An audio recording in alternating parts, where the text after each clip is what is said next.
Hello students, मैं निर्भय sir आप लोगों का अचीवमेंट क्लास में स्वागत करता हूं। आज मैं आप लोगों को इतिहास पढ़ाने जा रहा हूं, जिसके अंतर्गत प्राचीन भारत के इतिहास के स्रोत के बारे में आज हम लोग पढ़ेंगे। जैसा कि हम लोग जानते हैं, भारत का नाम राजा भरत के नाम पर पड़ा है, इसलिए यहाँ के निवासी को भारतीय भी कहते हैं। यूनानियों ने भारत को इंडिया तथा मुस्लिम शासकों ने इसे हिंदुस्तान कह के पुकारा है। भारत के इतिहास को हम अध्ययन की दृष्टि से 4 भागों में बांट सकते हैं। मध्यकालीन भारत, प्राचीन भारत, मध्यकालीन भारत, आधुनिक भारत और विश्व का इतिहास। प्राचीन भारत के स्रोत। प्राचीन भारत के स्रोत को निम्नलिखित 4 भागों में बांटा जा सकता है: धर्म ग्रंथ, ऐतिहासिक ग्रंथ, विदेशी यात्रियों का वर्णन, पुरातात्विक स्रोत। धर्म ग्रंथ। धर्म ग्रंथ के अंतर्गत निम्नलिखित हैं: वेद, वेदांग, पुराण, उपनिषद, ब्राह्मण ग्रंथ, स्मृति, रामायण तथा महाभारत। वेद। वेद महर्षि कृष्णद्वैपायन वेद व्यास द्वारा रचित है, जिसे नित्य तथा औपनिषद भी कहते हैं।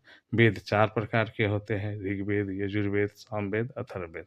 और चारों के एक एक उपवेद भी हैं, जो ऋग्वेद के आयुर्वेद, यजुर्वेद के गंधर्व वेद, सामवेद के धनुर्वेद, अथर्ववेद के शिल्प वेद है।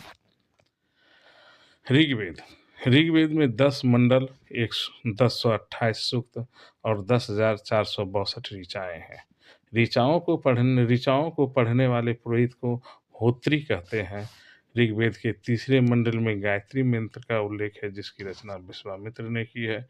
दूसरा और 7वां सबसे प्राचीन मंडल है। 9वां मंडल सोम देवता को समर्पित है और 7वें मंडल में वरुण देवता का वर्णन है। 8वें मंडल में 11 हस्तलिखित ऋचाएँ हैं, जिसे खील कहा जाता है। 10वें मंडल में चारों वर्णों का वर्णन है। ऋग्वेद में 200 ऋचाएँ अग्नि देवता को और 250 ऋचाएँ इंद्र देवता को समर्पित है। इंद्र देवता को पुरंदर भी कहा गया है। वामन अवतार के 3 पगों का आख्यान ऋग्वेद से ही प्राप्त होता है। यजुर्वेद। यजुर्वेद पढ़ने वाले पुरोहित को ऊर्ध्वायु कहा गया है। यह 2 भागों में है: गद्य भाग और पद भाग। गद्य भाग को कृष्ण यजुर्वेद तथा पद भाग को शुक्ल यजुर्वेद कहा गया है। यज्ञ तथा बलि के समय अपनाए जाने वाले नियमों का वर्णन यजुर्वेद में मिलता है। सामवेद। सामवेद को गाने वाले पुरोहित को उद्दात्री कहते हैं। सामवेद को भारतीय संगीत का जनक कहा गया है। यज्ञों के समय गाए जाने वाले ऋचाओं का संकलन सामवेद में मिलता है। अथर्ववेद। अथर्ववेद के पुंको का पाठ करने वाले ब्राह्मण को ब्रह्मा कहा गया है। इसकी रचना अथर्वा ऋषि ने की है। इसमें 1031 मंत्र तथा 6000 पद है।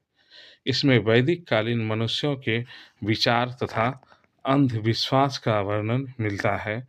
कन्या के जन्म की निंदा, सभा एवं समिति को प्रजापति की पुत्री माना गया है। इसमें कुरु के राजा परीक्षित का वर्णन है। इसमें जादू टोना, वशीकरण, विवाह, प्रणय गीत, राजा का चुनाव आदि का वर्णन है। इसी के साथ आज का क्लास बच्चों हम लोग समाप्त करते हैं। अब नेक्स्ट की जानकारी अगले क्लास में देखेंगे।